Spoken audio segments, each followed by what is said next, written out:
You go down in the woods today, you're sure of a big surprise. If you go down in the woods today, you better go in disguise. For every bear that ever there was is gathered there for certain, because today's the day the teddy bears have their picnic. Picnic time for teddy bears. The little teddy bears are having a lovely time today. Good morning, everybody. It's Jeff Eichen here. And of course, I'm going to read the Immortality book today. I have been focusing on the presence of light the last few days, but I woke up thinking about Brian Wilson and legacy and mortality today. So, I didn't mean to cause you any pain. I only want to see you in the purple rain. So, today this book, let's see a little thing. Cave has produced a strikingly original and compelling exploration of the age-old conundrum: can we live forever and do what we really want to do? Why did we come here? What's the deal? And so I'm going to actually get a cave photograph here. So I'm going to put Cave's photo in here. Boom. Here it comes. Okay, there's the cave photo. So with my beautiful software and my beautiful life, I'm going to read my I Ching here. It says the Quicksilver Sea. Okay. In the sea of life we travel. And I believe we've got microphones, so thank you, everybody, because every little thing's gonna be alright. Don't worry about a thing. Okay. The Quicksilver Sea.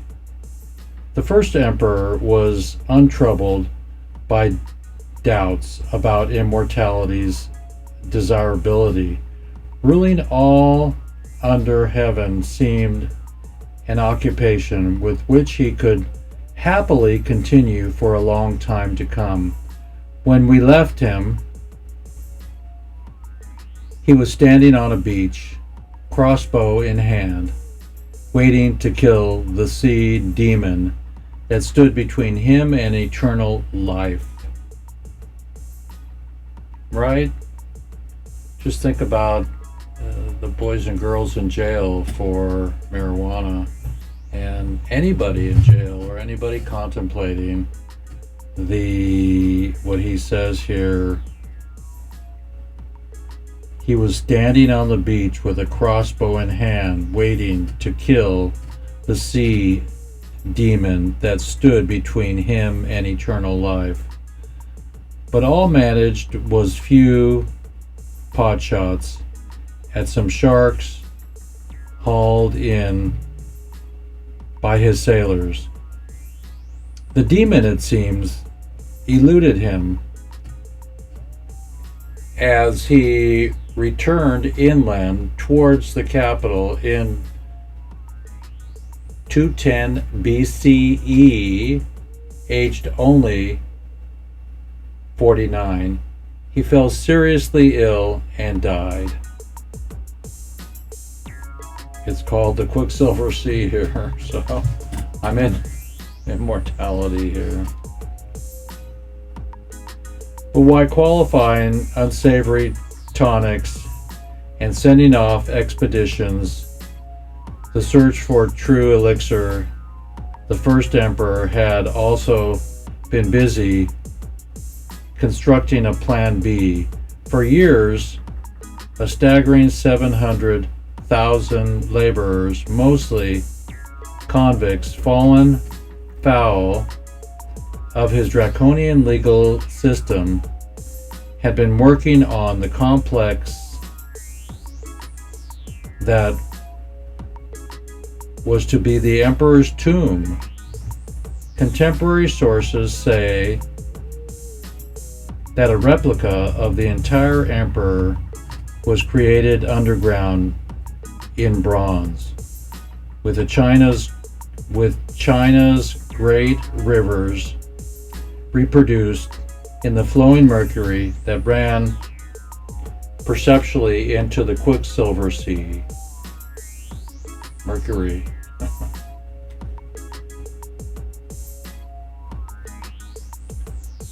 Ever renewed by magical mechanisms above the heavenly constellations were reproduced and representing the emperor's status as ruler of the cosmos.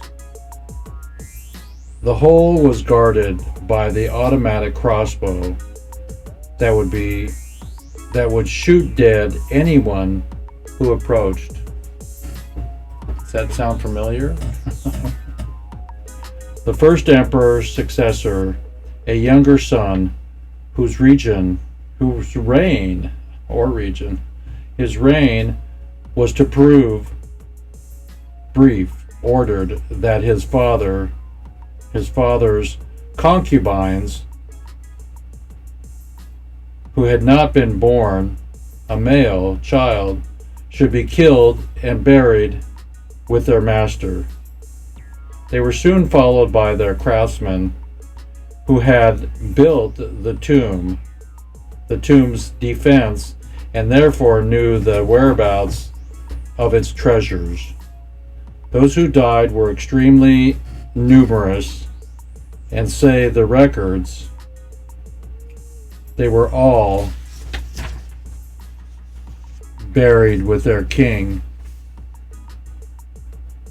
and then the tomb was sealed and covered with earth and planted with trees to disguise it as an ordinary hill. What's the deal with tombs and kings and shit? Whatever, or emperors. But Jack was the emperor that wore no clothes. The emperor was following the tradition in building his own tomb, though the scale was unprecedented. It is difficult to know if he believed that he could live on in his replica empire. His words and deeds show clearly that the first and foremost strove to avoid physical death. Well, duh.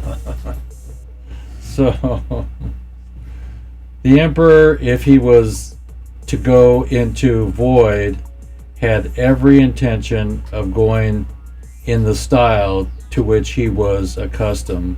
For centuries, the extravagant accounts of this giant tomb were considered archetype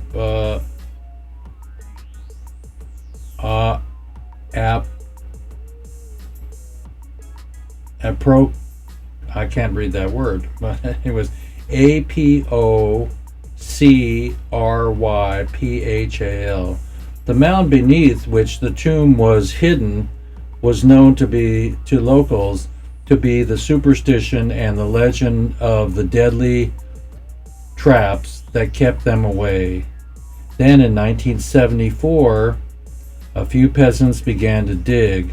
Well, about 1 mile from the mound itself, to the surprise, they broke through into an underground chamber. Staring back at them was Quinn Soldier. This soldier was made of terracotta, and so far, further 8,000 of his comrades have been found. What? All are life-size, intricately molded, and individually as their models in life. The Terracotta Army, and it is now known it is one of the most sensational finds of the last century and widely recognized as on par with the wonders of the ancient world.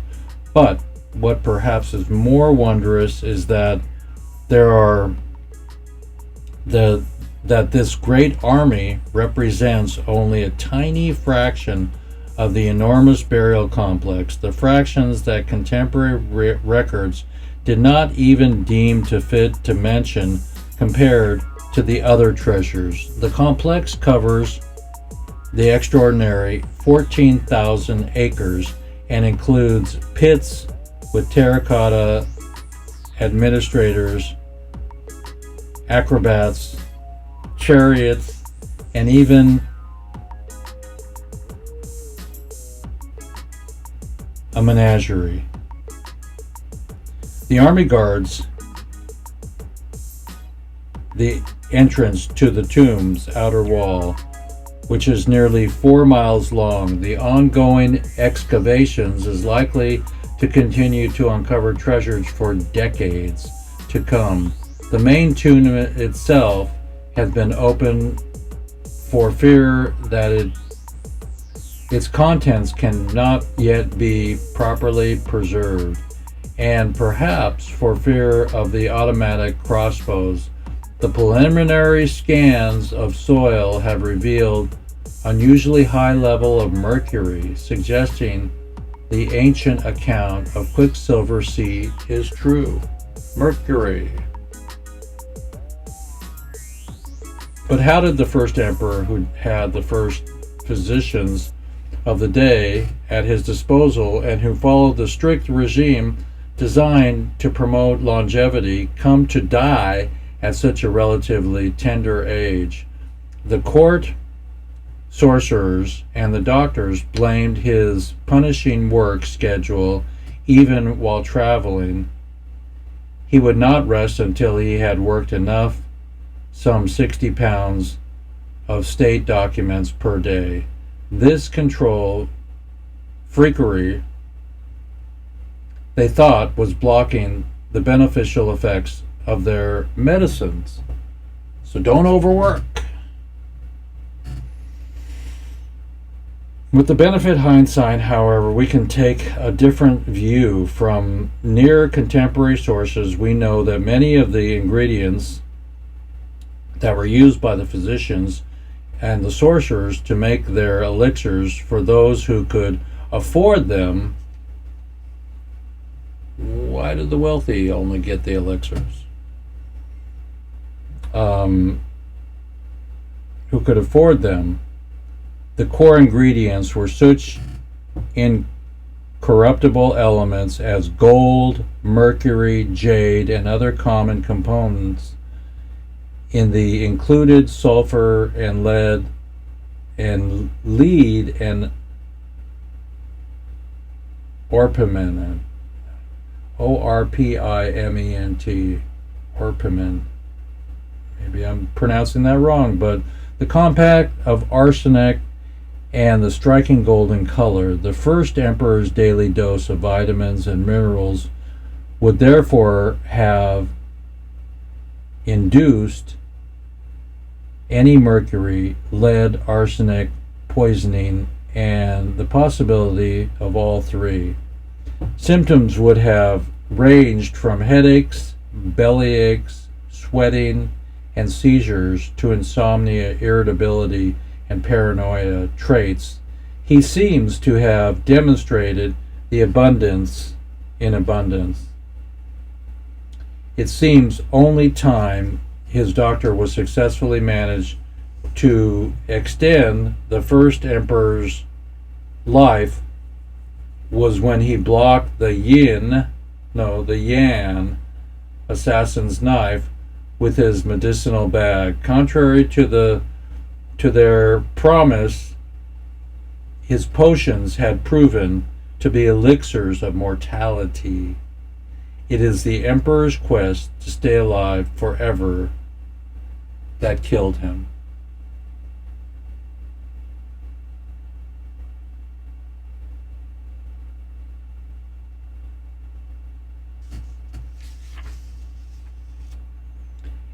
It was to be another 2,000 years before the search for the elixir of life was put on a firm scientific footing. Many believe now that the first time in history We stand before the prospect of defeating aging and disease. Our chance of dying, of staying, of staying alive, is indefinitely have never looked better. What? The man responsible sacrificed his double Nobel Prize crowned career in the process, yet profoundly shaped our health obsessed aged, our health obsessed aged. It is to him we now turn. So maybe I'll read tomorrow The Vitamin Cure. That's chapter 3. And that's the immortality story of the dude that is kind of like what's going on now, trying to be immortal and have birthday tanks and crap. So, I give thanks for the musicians that just passed away. Brian Wilson. We love you, Brian. Jimmy Buffett. All of them. Ringo's 84. So you can't stop time, but you can leave a legacy. So leave your legacy, everybody.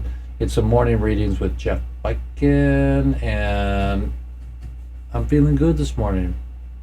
Contemplating, looking forward to seeing Beverly tomorrow, a new friend of mine, and Steampunk is this weekend. Summer is full of parties in Port Townsend and around the globe. So, as the OG, let's see if I can move my OG thing here. I guess not. Hang on.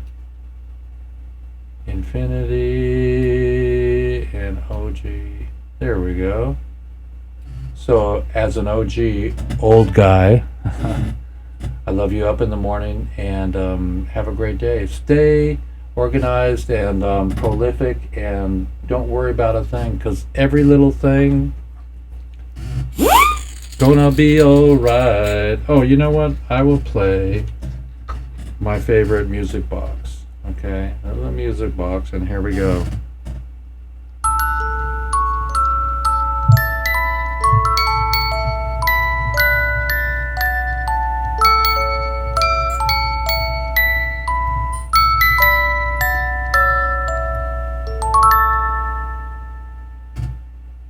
It's that last Let It Be. So everybody, don't let it be. Get in there and shake your booty. Shake your booty on the dance floor. Shake your booty on the dance floor. So look out for my concert. Come to my show, Weed Wednesday, and look for legacy events on my website, icanimagine.com, or relieffoundation.org. And my art is everywhere, and my legacy of living forever is just leaving some beautiful books and art for the children to get into. Maybe I'll start a new book today. I was working on Oregon Country Fair photos this week, and let's see if I can show some Oregon Country Fair photos here with y'all. Cause every little thing's gonna be alright.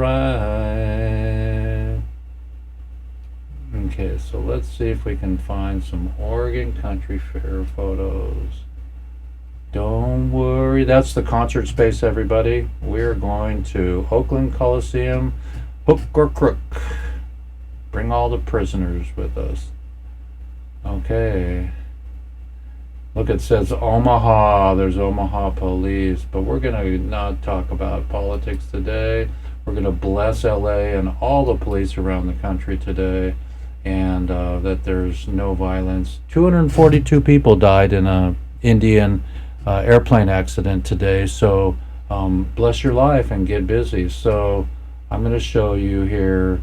Every little thing's gonna be alright. Love is a drug. We honor Brian Wilson. Beautiful dinner last night, hemp seeds galore, beautiful photos from the Oregon Country Fair. But I'm going to show you all of the Oregon Country Fair photos that I did. Here we go. Get on your belly, on your back, everybody, and shoot up, okay? And not. I like black and white. I mean, this definitely is a color photograph, but the black and white just freaking rocks. Maybe I'll do a double exposure and just have their candy canes red. So black and white's so cool. Who's your favorite in that photo? It's got to be her. Over on the right here in the top. So here we go. That's my friend Allison. I've known Allison for 30, 40 years. Allison doll face. And Allison in black and white. Oregon Country Fair, here we come. I hope you're there this year, Allison. Can't wait to see you. And this is freaky women doing their thing on the planet Earth. We don't need no freaking tombs. So, freaky women, we love you. Come out wherever you are. And freaky statues. My friend makes these statues. He's a Burning Man kind of guy, and he brings these to the country fair every year. So again, black and white's cool, and color, yeah, it's good, but black and white is way better. It makes you go in and see the emotions. So there you go, everybody. My Oregon Country Fair. I'm going to come back to me here. Here I am, and tell you hemp hemp hooray, and I'll see you at Steampunk this weekend, everybody. Peace out. Hope you had a good reading with Immortality. Immortality. Love and light, everybody, to your day.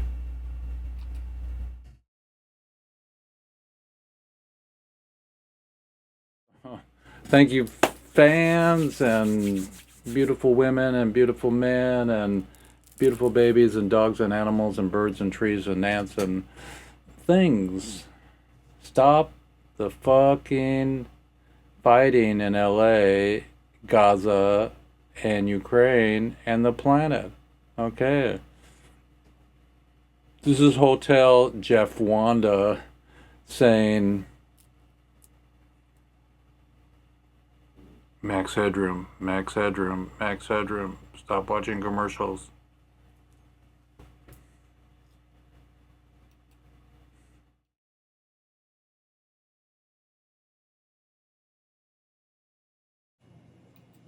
You go down in the woods today, you're sure of a big surprise. If you go down in the woods today, you better go in disguise. For every bear that ever there was is gathered there for certain, because today's the day the teddy bears have their picnic. Picnic time for teddy bears. The little teddy bears are having a lovely time today. Watch them, catch them unawares, and see them picnic on their holiday. See them gaily gad about. They love to play and shout. They never have any cares. At 6 o'clock their mummies and daddies will take them home to bed, because they're tired little teddy bears.